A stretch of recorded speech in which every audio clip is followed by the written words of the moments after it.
Namaste. Hello, beautiful people. We are on week 5 of learning the Ashtanga sequence, and today we are learning the wide side angle and the twisting side angle, Utthita Parsvakonasana and Parivritta Parsvakonasana. Standing poses. And we're also going to look into, after the shoulder stand, Halasana, Karna Pindasana, we do Urdhva Padmasana, and we're going to look into how to start looking at that, how to start working towards that, and some of you might well be able to do the full pose. Okay, let's start. So we're putting it into perspective. We have done Surya A, Surya B, and then Parangustasana, your forward fold, and then you step to the side, you do triangle pose and twisting triangle pose, and then this is where the new one comes in. So you will be standing Samastitihi. Yeah, go Samastitihi. Step to your right, and we go into Parsvakonasana. So it's a bit wider than the triangle pose. And you stretch your arms out, soften the shoulders, lift from the base, strong in the legs, bend like warrior 2 pose, Virabhadrasana, but just bend. And then a variation is elbow on the knee. So the variation is very nice because you can get really good alignment on the variation. You feel how the lift is happening, the hip opening, this hip revolving, strong in the leg, instep lifted, and the arm reaching over. So that should be reasonably comfortable. Always observe that the strength from your upper core will bring the arm into a soft, gentle rotation there. Otherwise, it starts to do funny stuff. Okay, so from the core, revolve the shoulder down, bringing the shoulder down your back. And then you look up to the hand. Okay, we do eventually aim for deeper pose, but don't stress about that too much. Okay, let's look at that on the other side, the variation one of Utthita Parsvakonasana. Heel to heel alignment on the floor, opening the knee as you go, opening the hip as you go, elbow on the knee.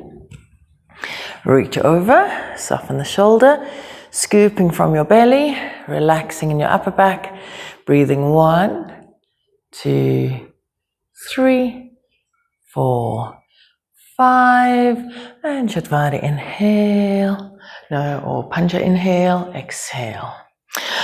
Then let's look at the full pose. Now, a block would do the trick. This is really, really nice in the beginning.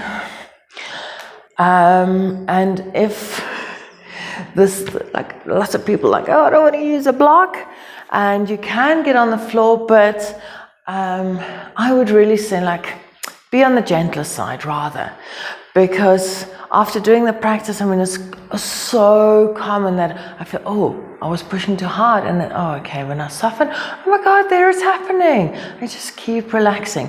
So much better to stay in a more softer space than getting it. So at times you can push, and at times you're going to realize, okay, pushing and softening into it again. So there's a block underneath. You inhale, exhale, bend into the right knee, and place the hand down onto the brick. Press into the hand to lift. So you're lifting from the tummy ribs.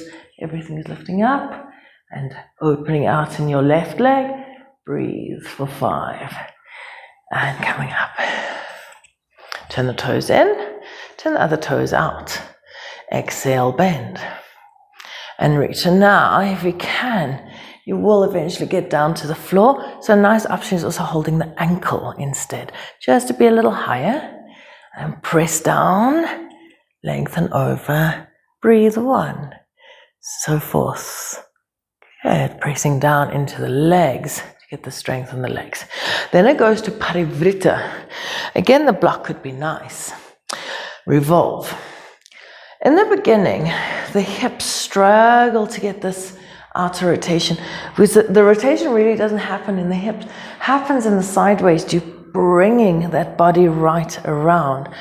And yeah, so that's hard work in the beginning for some of us. Bring that hip then up This is already a little more difficult to balance because he has got more strength. But it could be nice to feel, okay, well, I can't get this, the ribs revolved around, so let the hip come a little bit with. And you can start with just a prayer position. So you're placing your hands in a prayer and opening the chest, like so. Okay. Actually, I'll show you this way, just so you can see what the hands look like. So first I can keep the leg on the floor, if possible, and revolve. And lengthen through the spine and deepen it if you can. Or let the hip lift, extend the spine. So ultimately, the hand's going to go onto the floor. So I'll show you now, so you could do it there. The balance is a little bit more tricky for me. If you can get the hand on the floor, then you can revolve the foot back again and reach your arm up. So that's where the brick also comes in handy again. Do try and get the elbow over the knee, because this is not going to really give you the feeling in the hips that you want. Hooking it in, then the knee presses and the twist and the revolve happens in the waist. Okay, and the arm again, 45 in the beginning, that might be a bit much. Take it up, it's okay. Cool. And then inhaling, come back up. Okay, let's see how that fits into the practice. So the counting goes from your Trikonasana and Samastitihi. It goes to Utthita Parsvakonasana. Come, inhale, turn, exhale. And hold for 1, 2, 3, 4, 5. Trini, inhale. Chatvari, exhale. 1, 2, 3, 4, 5. Pancha, inhale. Parivritta Trikonasana. Parivritta Parsvakonasana. Dvi, exhale. 1, 2, 3, 4, 5. Trini, inhale. And Chatvari, second side, exhale, 1, 2, 3, 4, 5, Pancha, inhale, exhale, Samastitihi. Okay, let's look at adding, going to the finishing sequence, your shoulder stand. So let's have a look. So we got the two methods, either going, scooping, going, pressing up, direct, getting the elbows and shoulders nicely underneath you. And, or, if you need to, first go to Halasana, feel the lift in the belly, feel the lift in your shoulders, and then to come back up one leg at a time if you like. And there we got the 10 or 15 counts. Then exhaling into Halasana. And then exhaling into Pindasana. From there, we inhale, coming up, back to shoulder stand. Now this is the first part of the balance, because you're still keeping your hands down. You could support the back and lift. I find it actually easier with my hands lengthening out behind. Then you could into lotus, but don't worry about that yet. Cross your ankles and make like you're sitting in easy seat. Now the practice is, if you start to balance with your hands down, that's the first. Then later on, if you can, you keep pressing down, and I can take one hand to the knee, and in time, other hand to the knee. And that will be because you're lifting up in the core. So a very common thing, well, it just starts falling this way, or it just can't get high enough that it's just always going that way. Okay, so just play around with that balance. It's lifted. You just have to keep finding where the stomach is going to work correctly there. So we go into, let's take this away, into our shoulder stand, Halasana, and either way, scooping, lifting maybe one leg at a time in the beginning. So find the balance there.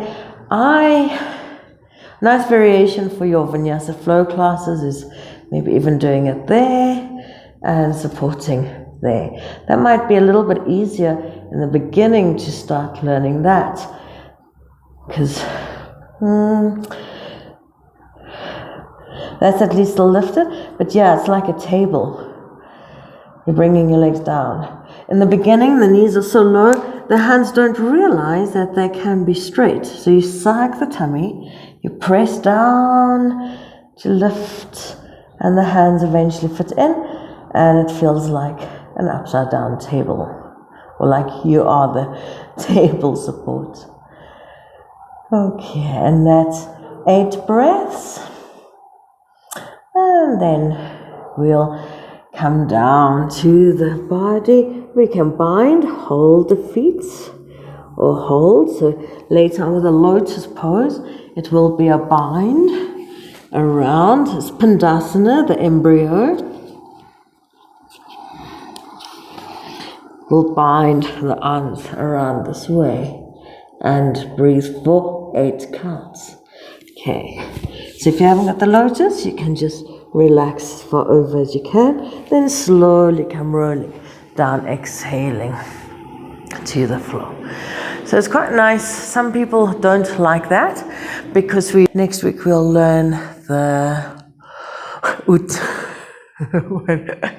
after Matsyasana, it is Urdhva Padmasana, okay, the outstretched foot pose. So it's nice to learn that the legs are there and stretching out there, because sometimes just lifting them from a straight could be quite wicked from your fish. So we can do fish, Matsyasana, now with the legs bent. Shoulders relax underneath you, press on the arms, elbows arch up. So maybe that's nice. If you are in lotus, then you'll be holding the feet and opening the chest, lengthening like so. Okay, so we got a few different variations to do. And so with the exhale, coming down. Now, whenever you're ready, some people are quite good with, maybe used to do backward rolls as a kid, and then Chakrasana might not be it's a challenge for you, but sometimes it is a challenge for you, and don't worry about it, you take it step by step. So after that, we're going to go into the backward roll. So we got our variation of just going into starting, roll it back and roll it, and you'll come to, could even do a full vinyasa from there. It's really nice to do it from the roll, but otherwise you can do and see how it feels to start. So you don't really want to take the feet to touch the floor if you're going to do the backward roll. So let's practice maybe, if you've done it as a kid, or if you want to try it, go in the garden, on the grass, and try it there, or put a mattress down and try just something softer. Yeah, maybe 3 yoga mats or something. I don't know, just something that makes you feel more secure, if need be.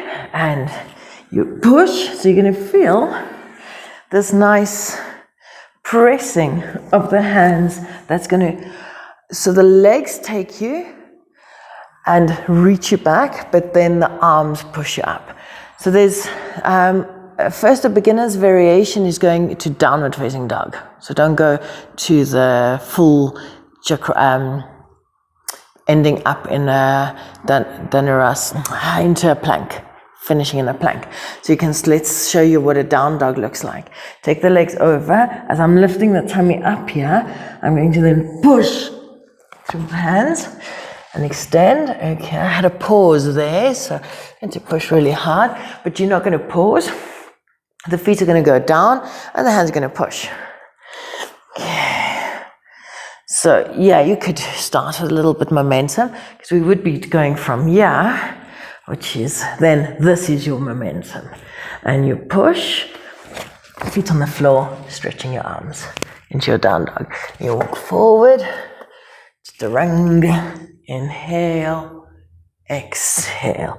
Okay, so you can always practice that one first, going to down dog. Now, if you are scared of it, the most likeliness that you are scared of what happens to the neck is your problem.